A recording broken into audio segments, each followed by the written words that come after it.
Welcome to another conversation, and I'm really excited to welcome Sanjay Bharwani here. Sanjay, thank you for taking the time. Joyce, thank you for inviting me to do this. It's a pleasure and a privilege, though. So thank you. And let's just talk about what you have done. I know, Sanjay, you're a serial entrepreneur and worked quite a bit in the intersection of business, investments, and technology and advisory. So give us your quick version of your career. No, absolutely, Joyce. I'm happy to. And as you said, I've worked around sort of investment management and applying technology to investment management for the better part of my career. I arrived in New York, a young sort of analyst back in the late 90s. So this is sort of middle of the dot-com um, uh, uh, kind of euphoria, so to speak. And that, of course, turned into the dot-com bust. And then, we had, I'd say, maybe a year or so of kind of quiet and then, kind of booming markets after that again. So I've kind of seen that entire journey that then, kind of led us into the kind of financial crisis. And a lot of what kind of struck me throughout my kind of career was that just the importance of making kind of sanguine and wise kind of investment decisions and sort of building the kind of technology and processes to be able to do that kind of effectively, right? And that's been a large part of my career. And to your point, Joyce, I've done early days of kind of fintech startup and then kind of SaaS. I was kind of head of product at the SaaS business before there was SaaS, so that's before kind of AWS and any of that was actually launched.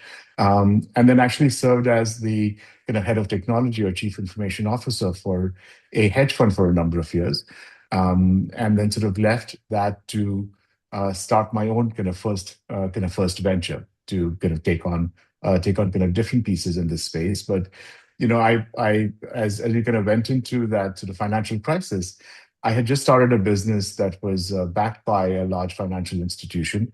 I'm not going to name the institution, but and kind of out of the gate, kind of ended up building a kind of consulting business initially with their backing, but then through that sort of experience, they actually ended up going out of business. And then we kind of scaled that business to work with hedge funds and private equity funds. So a lot of that experience was around, like how do you look at investments, apply technology to that process, um, especially around hedge funds and private equity. And I ended up building a consulting practice that worked with hedge funds and private equity to apply technology to make sort of better, smarter investment decisions and sort of manage risk kind of better. And I think that global financial crisis was a good sort of backdrop to just kind of underscoring how important it was to get that right. And then fast forward, I'd say to kind of 2019, I took that kind of initial business and work to Ernst& Young that ended up leading kind of asset management like analytics at EY for a few years, and then left to start Radiant, which you're a part of as well, Joyce. So that's been my journey, kind of so far to the point of Radiant. And I'll just take a quick pause there, and then happy to share more on kind of Radiant, of course. Yeah, and as you build Radiant, it's about alternative fund intelligence, and there's been tremendous growth in the private side as we have fewer and fewer companies going public or staying private longer. And also the alternative side has really grown since probably when you started, when I started.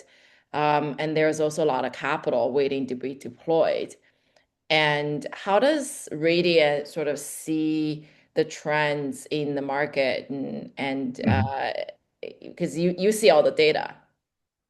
Yes, we do. And I think that's a great place to start, Joyce, right? So, what we've built at Radiant is truly a single platform to grab information on these alternative funds from kind of pockets of information in the public domain. So they end up filing, a lot with the SEC. So we grab everything that's filed with the SEC. For some of these funds, especially a private equity fund, they do put out quite a bit of information in the public domain, either on the website when they make a new investment or what have you. And there's, of course, pieces on social media and other pieces as well. They also do report into some of the more sort of kind of industry standard industry databases, as they're called. So they report returns and other pieces, right? So we partner with some of those folks. And the whole sort of point of Radiant is that we bring all of this information together to make it understandable, to find those insights, to be able to compare and kind of contrast one investment versus the other, and going across, trying to understand, say, how did this hedge fund do versus both, of course, its peers, but also maybe a broader fund like an ETF or even a market benchmark, right? And really important now as, kind of alternative funds have gone from, we'd say like a hobby project for finance, like a small little sort of piece, right? To now really being kind of 18 trillion plus in assets and really growing really fast.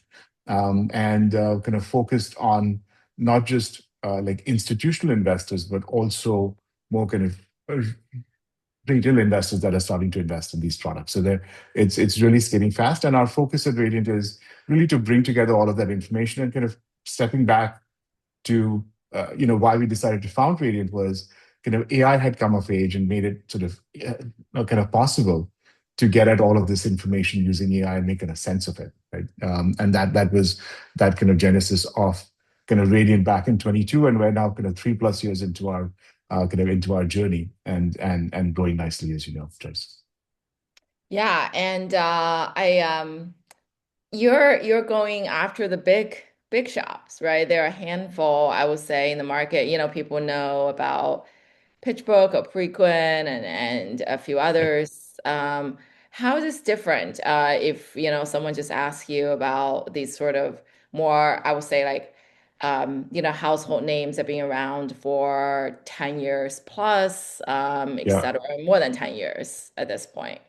And you kind of hit the nail on the head, right? I mean, they've been around for like maybe kind of like 20+ years, and these kind of pieces were put together sort of in that era, right? So our sort of big differentiator is that we're applying AI. Great. Right? What does that mean? It really means that we can look at that entire stack. Like we can take what's at the SEC and make sense of it. And it's all, messy, unstructured filings that just have information that we're able to glean and extract, right?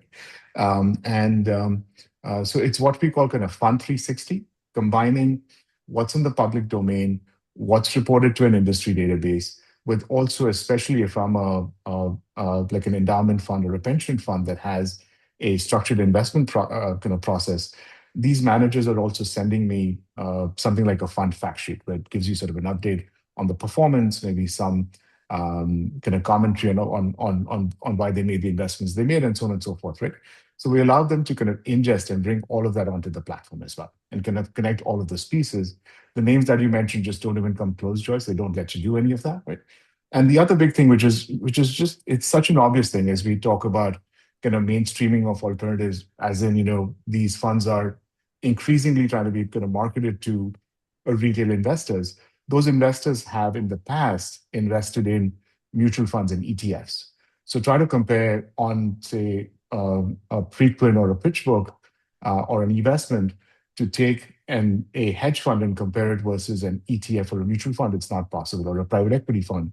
So we allow you to kind of compare these different kinds of funds across, right? So we can look at the performance and see, oh, would I really have done better investing in that hedge fund versus that ETF, or is it just more complexity rather than actually kind of doing anything to returns? And we really believe in that returns-based discipline. So that's for us that kind of key differentiator, and then it allows you to, when you start to think about the problem, because we're using AI, we can keep these things updated every day as information comes in, as opposed to a more sort of labor-intensive model that our peers have, or kind of the legacy vendors have, where they're updating things once a month. They're using armies of people to do it, and it also means that we don't really miss anything. So that's, I think, for us, kind of key differentiators across. Yeah, we can come back and talk about sort of all those things that you pointed out. I know you prepare some things that you want to show, Sanjay. So Sure. maybe let's do that first. And then I got tons of Yeah. questions. No, no, exactly. And I think just to highlight that point, right, Joyce, and where we started really, so why do these funds matter, and what's the big deal, right? We're looking at now kind of $18 trillion in assets. This is up from kind of maybe 7 to 10 trillion in the past, growing at over 8% a year, right? Like 140 plus funds. And the big so what, as, and we kind of touched on this, is that in the past, if you spoke to your financial advisor, they were like, put 60% of your portfolio in like in equities and the rest Hmm. in fixed income, and you're going to be okay, right? So that was the old kind of model portfolio.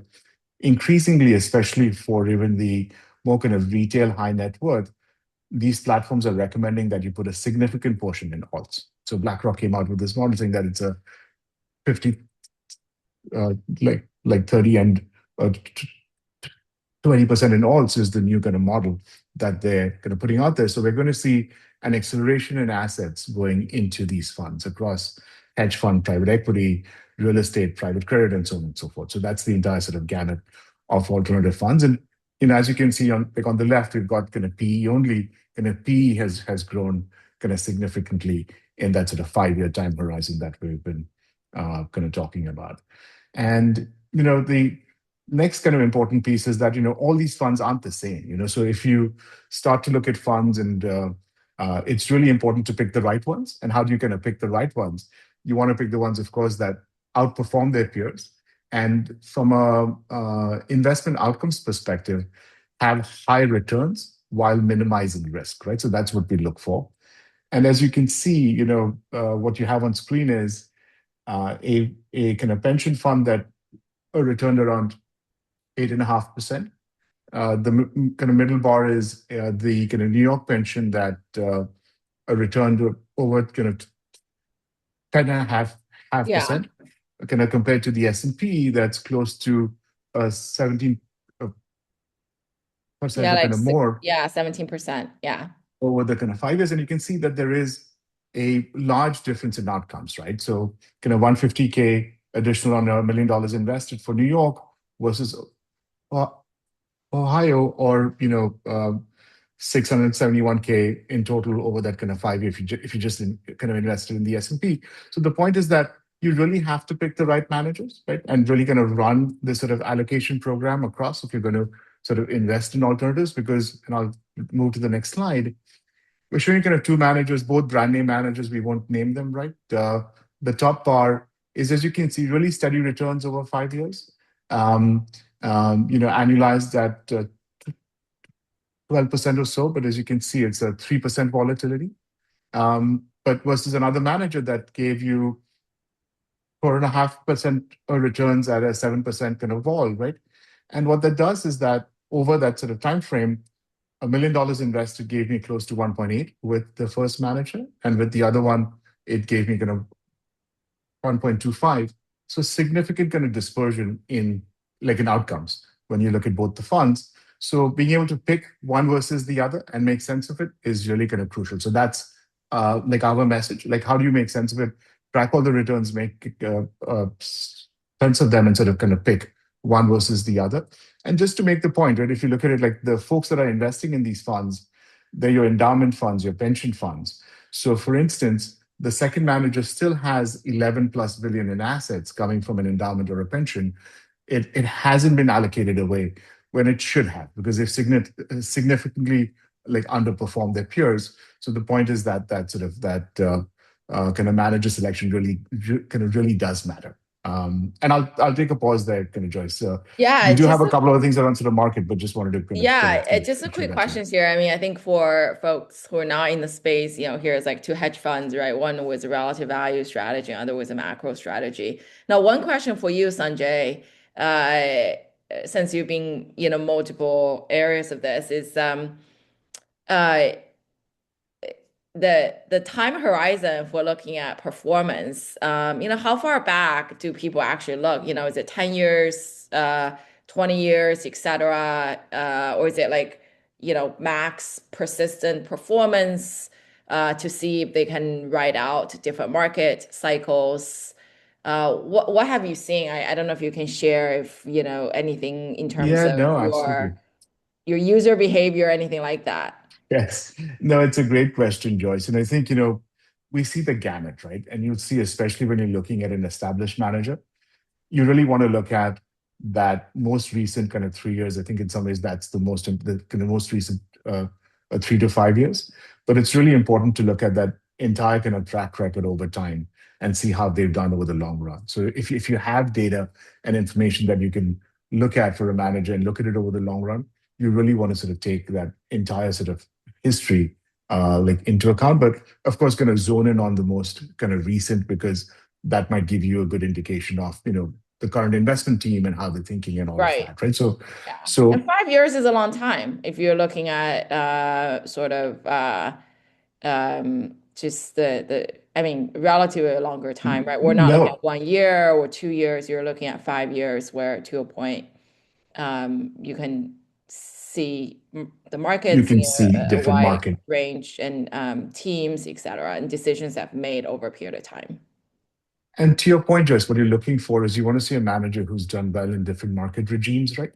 And as you can see, we cut this graph right after COVID hit, right? So in some ways, there was a market regime that was different before COVID, or during that kind of Yeah. COVID in 2020. You want to see that they've done well in different sort of market regimes. So it's very important to look at that entire track record and then look at different periods within that differently, and then be able to kind of look at that entirety, right?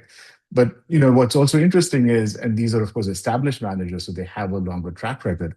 But often you'll find that the newer managers that have really interesting strategies, right? And they might not have as much data that might support that sort of longer track, right? But you can always, in some cases, use a proxy and say, they try to kind of mirror this benchmark, or you can proxy it in a different way and see how they would have done. And sometimes they might have a paper track record, well, not as robust or not as meaningful, right? But also kind of additional pieces of information to look at. But great question. I mean, the short answer is look at as much information as you can, right? And with Radiant, we're here to sort of help you make sense of those sort of different market regimes and how these things did kind of over time. And just one more question on this slide, and then we'll move on, Sanjay, is like these are the data that your platform has. Yes, yes. And we're able to sort of take what is kind of raw information provided, right? And then make sense of those returns and then compare. And in this instance, we're still comparing like a hedge fund versus another hedge fund. But if you wanted to say compare a hedge fund versus an ETF investment, or versus the S&P, or even versus a private equity fund, we can help do all those sort of, mathematical gyrations to make it possible. And that's really kind of crucial as you're looking to kind of allocate across these different products. Um, Great. and um, and the other lens, Joyce, to shift gears a little bit, is that as we collect all of this information, it's great to look at funds, big funds, all of that. That's fine, but we can also tell, and this is really kind of crucial to um, a lot of the people, kind of folks that we work with that service these funds. So and I'm going to sort of shift gears a little bit, if I'm a prime broker that is servicing these funds, this one won't come as any surprise. The largest prime brokers are the big names, like there's JP Morgan, Barclays, Bank of America. These are folks that service these hedge fund managers and other managers, right? But what's interesting when you start to look under the hood, and as you said, we can collect all this information, right? So we can actually tell who's working with whom. Only like a little more than half of the assets are actually kind of serviced by the larger names. The rest are actually much smaller kind of brokerages and other uh, providers that are working with these funds. So as we start to dig a little bit deeper, what you'll start to see is that like a name like like interactive brokers actually kind of grew kind of 2x in the number of funds that they service. And they picked up like 400 kind of plus funds over that kind of 2 year time frame that we were kind of tracking for them.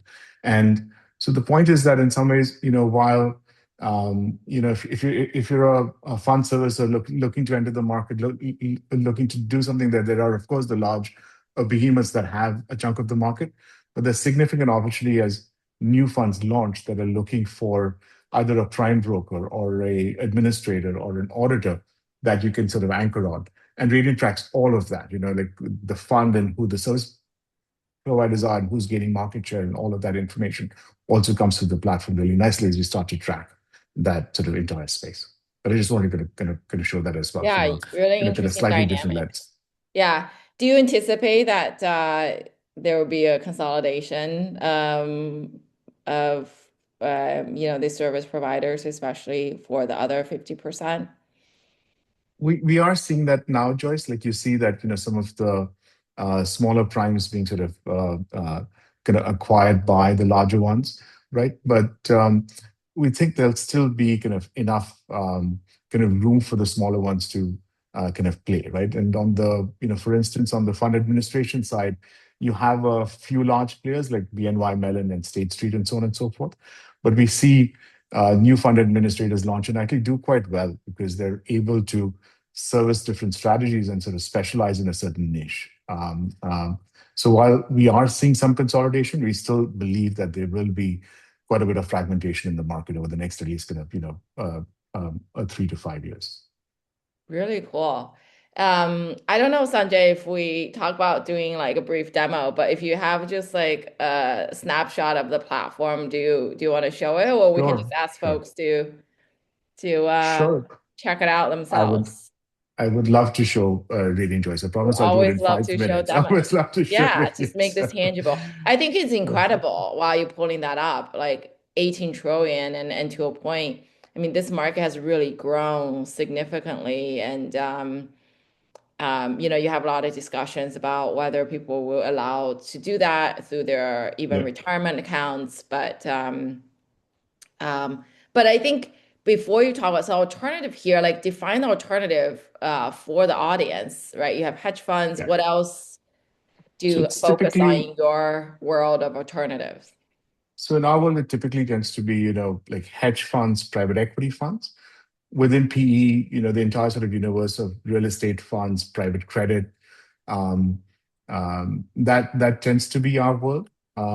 And um, uh, there are a few other the piece that we don't focus on as much as sort of venture, but really is kind of private equity, the entire sort of gamut of strategies, and then real estate and private credit. And we're seeing kind of significant growth on the private Yeah, credit kind of side as well.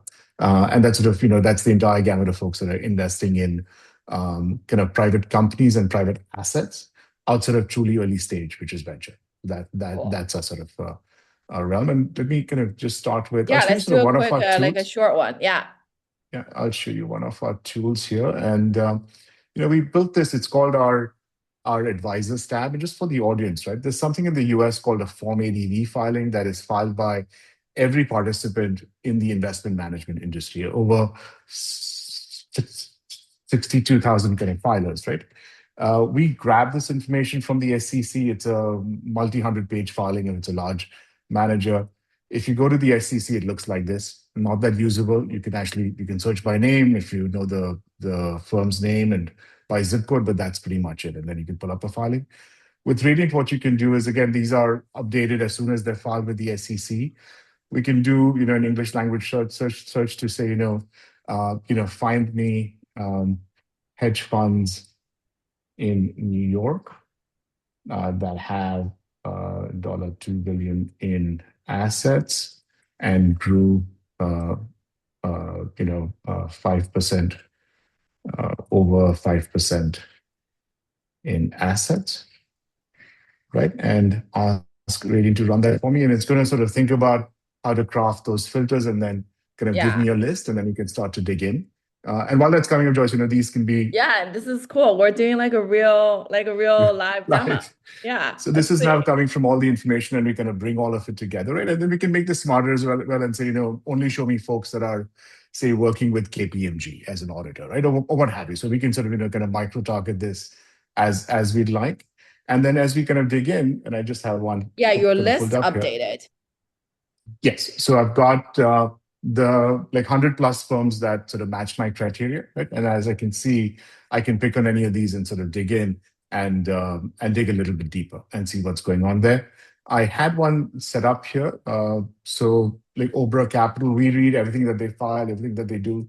Radiant creates a an English summary just so that we can understand like at a high level what they're about, right? So we have a summary of what they're kind of talking about in their filings and other sources.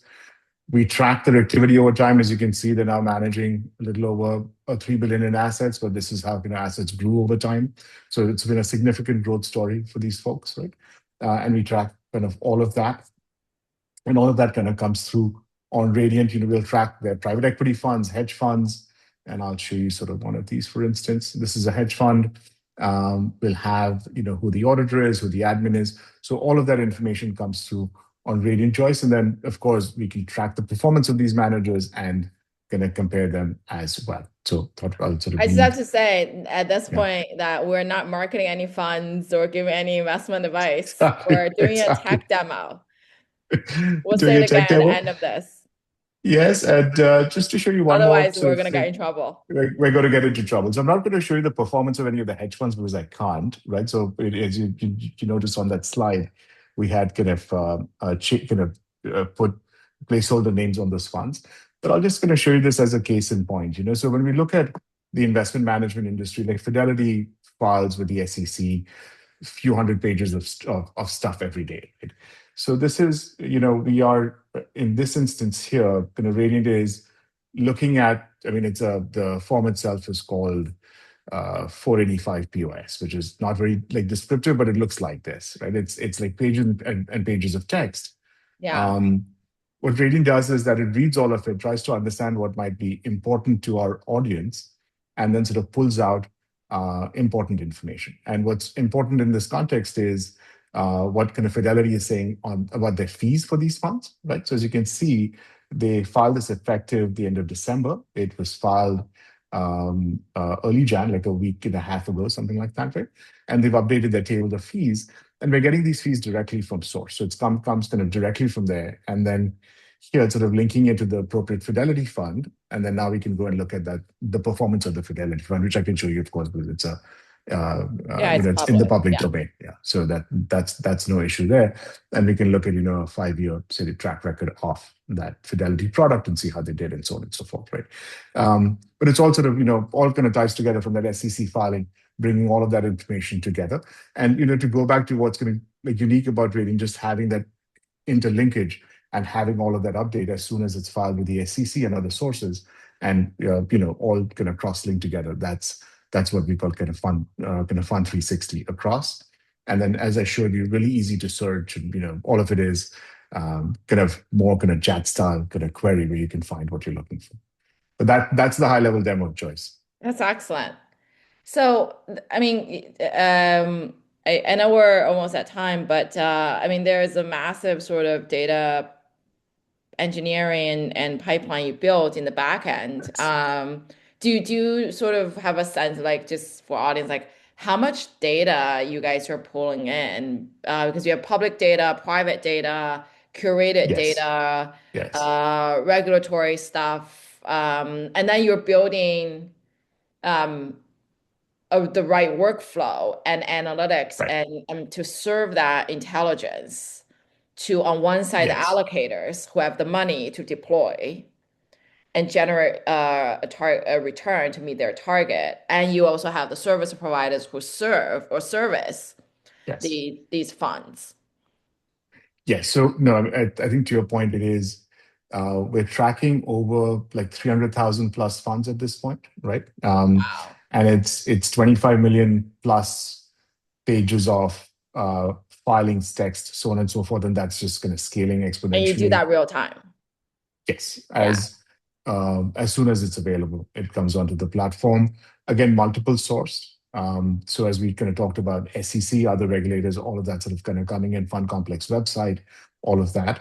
Kind of partnerships with really kind of key industry players that are providing us data as well, right? And I think the last thing, Joyce, that to kind of bring it back, especially if I'm a larger endowment fund or a larger pension fund, um, I'm receiving a lot of information directly from these managers as well. That's not available from any of these sources. So we allow all of those documents to come on, and that's probably another, kind of million plus documents, but that's again siloed just for those investors that only they can see that information.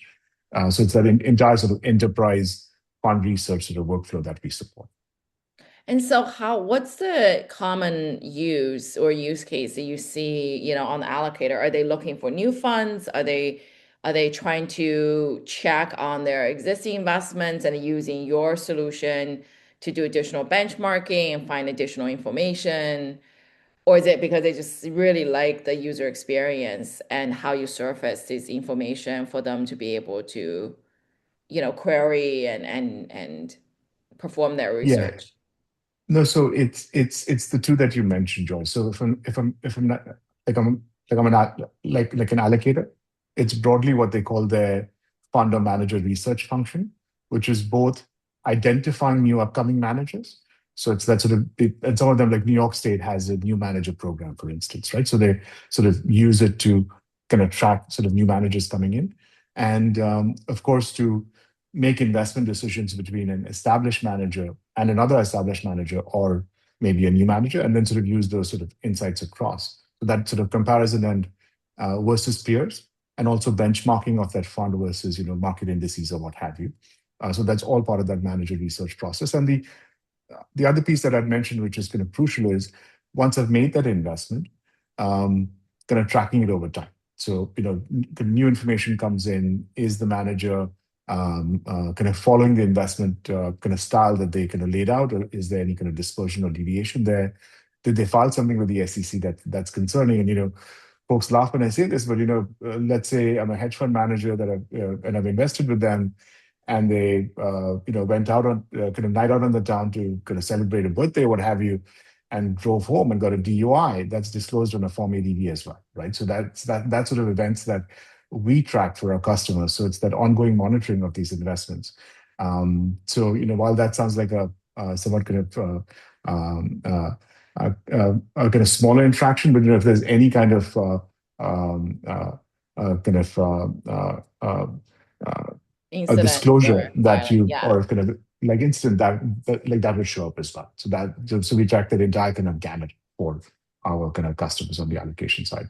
Um, And is that, would you say that's one of the differentiations for Radiant, which is that you have like deeper data and and broader coverage? So it's both like it's depth for it's individual fund, but also like broad in terms It's of coverage. definitely it's definitely deeper data choice and broader coverage, of course. And then the last piece, which I'm going to touch on, is that while all that information is great, right? It's just it could be noise, right? So we help sort of refine that to say that these are the actual signals that you care about, right? So let's say if there was a minor infraction, like a minor fine that they paid to a regulator, maybe not as important, right?